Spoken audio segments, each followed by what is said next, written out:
Question 1. It is a busy Tuesday afternoon, and the decontamination area is receiving a massive influx of soiled instrument sets. The Sterile Processing (SP) supervisor assigns a technician to prioritize the carts arriving from the department that consistently generates the highest volume of contaminated reusable medical devices. Where should the technician focus their attention? A. The emergency department. B. The operating room, or C. The labor and delivery (L&D) unit. D. The cardiac catheterization lab. Correct answer B. Knowledge point explanation. Core rationale. While the SP department services the entire healthcare facility, the operating room is the largest consumer of sterile supplies and the primary source of soiled items. The OR generates high volumes of complex, multi-part surgical trays that require immediate and rigorous decontamination. Trap analysis. Option A is incorrect because while the emergency department sends heavily soiled trauma instruments, the overall volume is lower than the OR. Option C is incorrect as L&D generates a steady but smaller stream of blood-soaked instruments.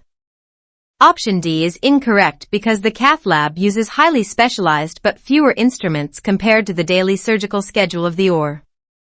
Concept extension. Point of use of POU. Treatment is critical for all these departments to prevent biofilm formation and instrument damage before items are transported to the SP department. Question 2. A nurse in the intensive care unit needs to send a single contaminated hemostat back to the SP department. They place the instrument in a small, dedicated transport container. To comply with Occupational Safety and Health Administration (OSHA) regulations, what must be clearly displayed on the outside of this specific container? A. A fluorescent green label indicating soiled equipment. B. A fluorescent orange or orange-red label with the biohazard symbol. C. A white label indicating the exact time of the procedure. D. A red tag with the name of the patient and room number. Correct answer B. Knowledge point explanation. Core rationale. OSHA's bloodborne pathogens standard strictly dictates that any container used to transport contaminated items must be leak-proof, puncture-resistant, and clearly identified with a fluorescent orange or orange-red biohazard label. This ensures all personnel are visually warned of potential infectious risks. Trap analysis. Option A is wrong because OSHA specifically mandates fluorescent orange or orange-red, not green. Option C is wrong because while time is relevant for keeping items moist, it is not an OSHA safety labeling requirement. Option D is legally incorrect. Placing a patient's name on transport bins violates Health Insurance Portability and Accountability Act, HIPAA, privacy laws. Concept extension. Department of Transportation, DOT, guidelines further enforce these containment rules when items are transported over public roadways. Question 3. Which of the following is a critical requirement when preparing contaminated surgical instruments for transport to the decontamination area to prevent the hardening of organic soils? A. Soaking the items in a standard 0.9% saline solution to prevent rusting. B. Immersing the instruments completely in a high-level disinfectant agent. C. Treating the items with an enzymatic spray or covering them with a water-moistened towel. D. Baking the items at 140 degrees Fahrenheit to dry the blood and halt bacterial multiplication. Correct answer C. Knowledge point explanation. Core rationale. Maintaining instrument moisture at the POU is crucial to prevent blood and debris from drying. Dried soil leads to biofilm formation and makes the decontamination process extremely difficult. Using an enzymatic foam, gel, or a towel moistened with sterile water effectively keeps the instruments moist. Trap analysis. Option A is a dangerous trap. Saline contains chloride ions that are highly corrosive to stainless steel and cause pitting. Option B is incorrect because high-level disinfectants are not used for POU soil breakdown. They are used after thorough cleaning. Option D is completely wrong because applying heat, 140 degrees Fahrenheit, bakes the protein onto the metal, making it nearly impossible to remove. Concept extension. Biofilm is a slimy, protective matrix formed by microorganisms that can begin to develop within minutes if organic soil is allowed to dry.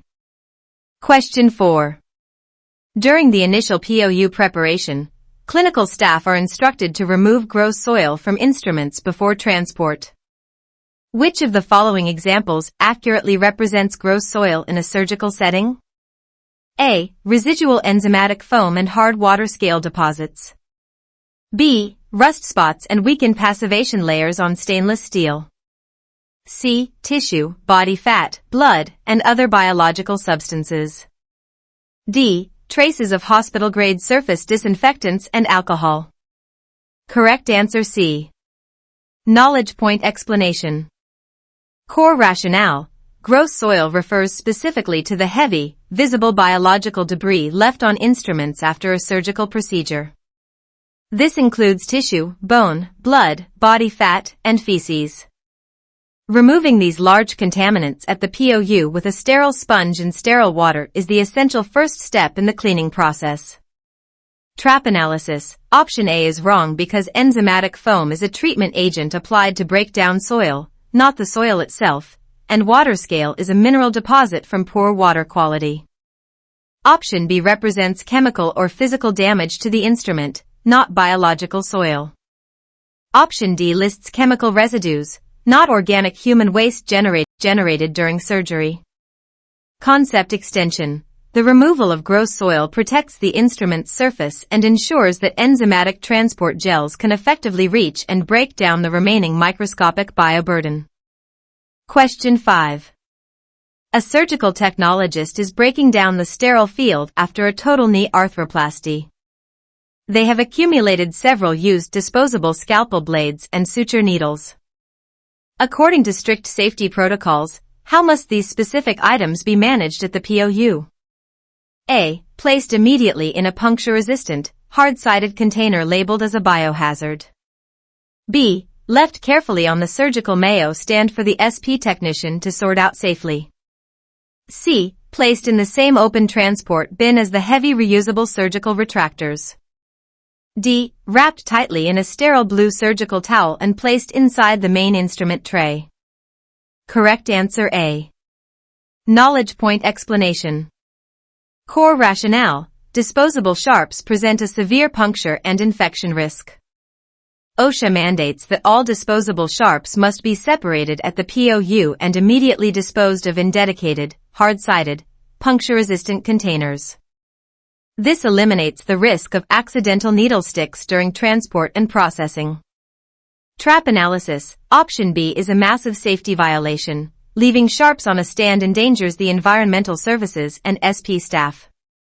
Option C is incorrect because placing sharps with heavy retractors will likely cause injury to the technician who unloads the bin.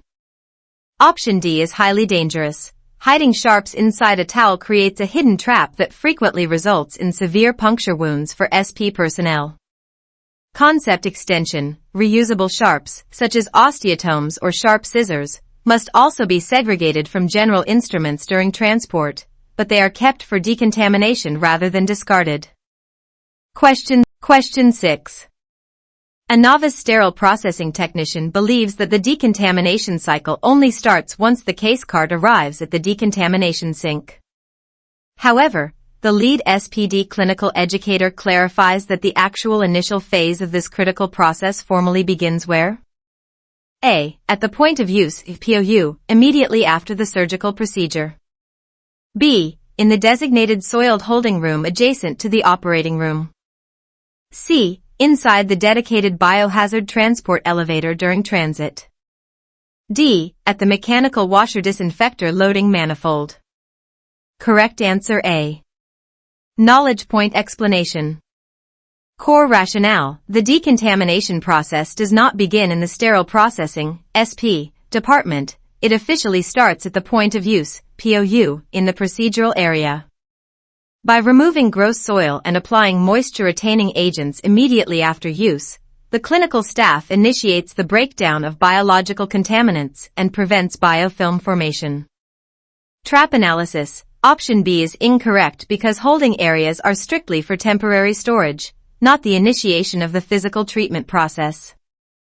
Option C is incorrect as the transport elevator is merely a transit mechanism, and treatment must happen before transport.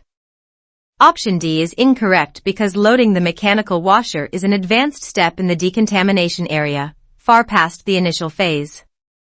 Concept extension. Proper POU treatment extends the lifespan of instrumentation by mitigating the corrosive effects of blood and body fluids on stainless steel surfaces. Question 7. After completing a complex 4-hour abdominal surgery, the surgical team is preparing the back table for transport. According to standard operating procedures, when and where should disposable surgical drapes and single-use lap sponges be removed from the reusable instrument sets? A. At the point of use is POU, before the items are placed in the closed transport cart. B. In the decontamination area by the sterile processing, SP, staff. C. Inside the sterile storage area during the final inspection stage. D. In the hospital's central waste management facility after processing. Correct answer A. Knowledge point explanation. Core rationale. All disposable items, including linen, drapes, and single-use sponges, must be segregated and discarded at the point of use, POU, by the clinical staff. This critical step prevents unnecessary waste from entering the decontamination area and protects SP personnel from hidden sharps commonly tangled in these materials. Trap analysis. Option B is a severe procedural failure. SP staff should never have to sort through bloody disposable drapes, which significantly increases the risk of sharp injuries. Option C is completely illogical as contaminated disposable items would never reach the sterile storage area. Option D is incorrect because these items must be discarded immediately in the operating room's designated biological waste bins, not transported with instruments. Concept extension. Mixing disposable linen with reusable instruments violates basic separation protocols and forces decontamination technicians to handle items outside their scope of processing. Question 8. A hospital is upgrading its transport equipment to comply with the Occupational Safety and Health Administration, OSHA, bloodborne pathogen standard. To ensure the highest level of safety and containment when moving 50 pounds of contaminated surgical instruments through the facility, which type of conveyance must be utilized? A. An open wire cart with a loose 2 mm plastic drape covering the top. B. A fully enclosed, hard-sided case cart with a solid bottom and latching doors. C. A designated clean supply cart that has been wiped down with 70% isopropyl alcohol. D. A flatbed trolley specifically reserved for biohazardous waste containers. Correct answer B. Knowledge point explanation.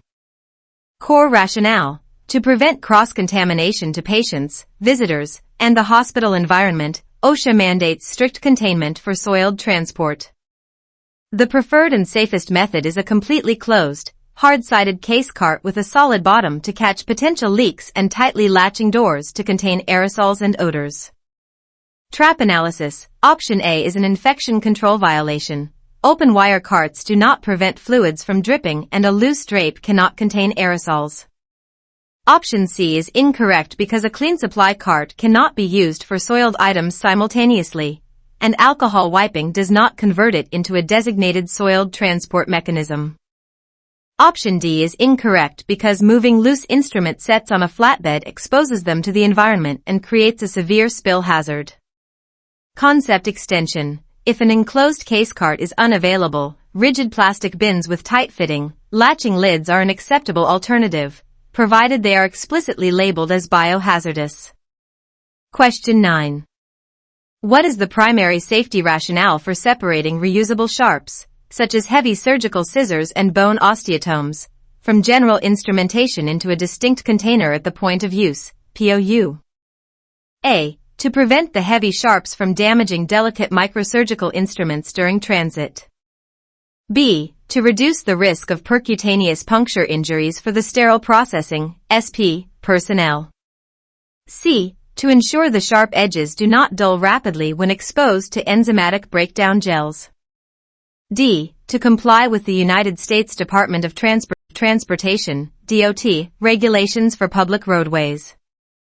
Correct answer B. Knowledge point explanation. Core rationale. The foundational reason for separating reusable sharps at the point of use, POU, is personnel safety.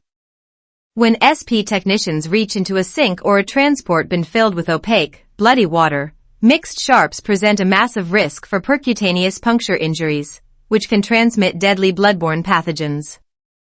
Trap analysis. Option A is secondary. While separating heavy items protects delicate ones, the primary mandate for separating sharps specifically is always human safety.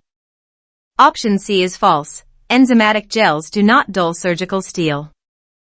Option D is incorrect because DOT regulations apply to off-site transport via vehicles, whereas sharp separation is a universal OSHA requirement for all internal and external transfers. Concept extension. Any percutaneous injury in the decontamination area requires immediate first aid, reporting to occupational health, and potential post-exposure prophylaxis, PEP, protocols. Question 10. In emergency situations or strict resource shortages, a facility may need to utilize the same closed cart for both soiled instrument retrieval and clean item delivery. What mandatory procedure must be executed before a soiled cart can be repurposed to transport sterile supplies? A. The cart must be sprayed with a high-level disinfectant and allowed to air dry for 30 minutes. B. The cart must be thoroughly cleaned and fully decontaminated in the mechanical cart washer. C. The cart must be lined with a sterile drape and labeled with a green indicator tag. D. The cart must be exposed to 270 degrees Fahrenheit steam sterilization for 4 minutes in a floor-loading sterilizer. Correct answer B. Knowledge point explanation. Core rationale. To preserve the separation of clean and dirty workflows, transport containers and case carts used for contaminated items are strictly prohibited from holding clean items unless they undergo a complete and thorough decontamination process between uses. This is typically achieved using a mechanical cart washer that applies high-temperature water and chemical detergents. Trap analysis. Option A is an inappropriate application. High-level disinfectants are for semi-critical devices, not routine cart processing, and manual spraying does not equate to thorough mechanical cleaning. Option C is a severe violation. Lining a dirty cart with a drape does not eliminate the biohazards present on the cart's structural surfaces.